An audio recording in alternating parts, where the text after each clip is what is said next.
Well, Lateline has learned that most members of a key independent body set up to assess coal seam gas and big coal mining projects have financial links to the mining and gas industry.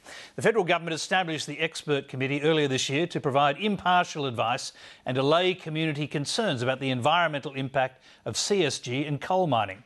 The government says the potential conflict of interest can be managed, but communities and some academics say it calls into question the very independence of the committee. Matthew Carney has this exclusive report. Many communities across Australia fear the booming coal seam gas industry will destroy prime agricultural land and contaminate the water table. In the Hunter Valley in New South Wales, more than 100 wells are planned, and the residents believe their vineyards and the tourism industry are in the firing line. If we get salt water or other chemicals into that water source, then we could kill these vines. And in this area, we've got some of the oldest vines in Australia. There's two things going on. This group of winemakers and landowners believe they've been kept in the dark about the potential impacts from coal seam gas.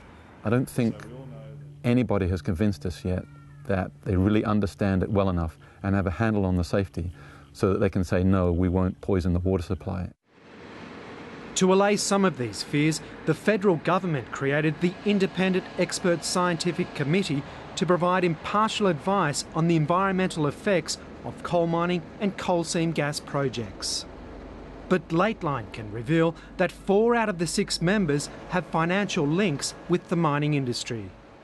These people have been appointed to scrutinise the impacts of coal seam gas and coal mining.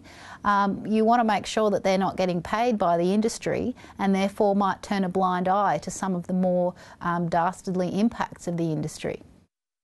Committee member Professor Chris Moran is the director of the Sustainable Minerals Institute at the University of Queensland. In 2010, the Institute received $17 million, more than half of its funding, from coal seam gas and mining giants Santos, BHP Billiton, BG Group, Rio Tinto and many more. Another member, Associate Professor David Lawrence, heads up the University of New South Wales Centre for Sustainable Mining Practices. It's funded with a $1.1 million grant by Mitsubishi Development, a Japanese-controlled coal miner with significant investments in Queensland. Committee member Professor John Langford holds shares in coal seam gas and coal companies for his self-managed superannuation funds. And Professor Peter Flood is a regular consultant for the resource industry. The chair of the Independent Committee is Professor Craig Simmons. He says the committee is made up of distinguished academics with long and credible public records. He rejects any suggestion that the committee's work is influenced by industry. On a meeting-by-meeting basis, members of the committee are required to, in writing, declare any conflicts, perceived or real, up front. We can either have committee members that are not participating in the discussion, not participating perhaps in the decision-making. What's been happening is that those conflicts have been disclosed and minuted, but those parts of the minutes haven't been made available to the public. So the public still doesn't know precisely the conflicts of interest that these committee members have disclosed. Federal Environment Minister Tony Bourke appointed the panel as an interim committee in January. Since then, it's given the green light to all of the 13 projects it has considered, some with stricter environmental guidelines. If you want to make sure that you've got the best possible scientists, you have to deal with the fact that some of them will have worked for a number of different organisations over the years. And that of itself, I think if we made that a complete exclusion on involvement, we'd end up with a situation where we didn't have the best possible people on the committee. Professor Gary Wilgoose is the only hydrologist to ever hold the prestigious position of Australian Professorial Fellow. He says it's virtually impossible to find an independent expert as the coal seam gas industry funds and provides the vast majority of research and consultancy work. The problem is to get the independence and the expertise at the same time.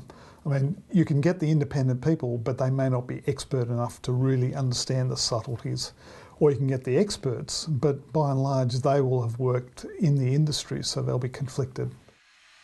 Professor Woolger says many in the community will reject the independent expert committee because not all of the stakeholders are represented. There's nobody that really understands, for instance, deeply how a farm runs or how an equine stud runs, that sort of thing. And that's really important. But Minister Bourke says the formation of the committee is a step in the right direction. He says when he appoints the permanent members next month, he won't tolerate any potential conflict of interest and more areas of expertise will be included. We now have a direct line of communication from an independent committee which doesn't just have independence in name, it has independence in funding. And I think that's been critically important. $150 million in additional research money is no small amount. And when you feed the outcomes of that research into a decision-making process, it can only result in better decisions. Back in the Hunter Valley, the residents remain sceptical that the Independent Expert Scientific Committee will ever be truly independent. Matthew Carney, Late Line.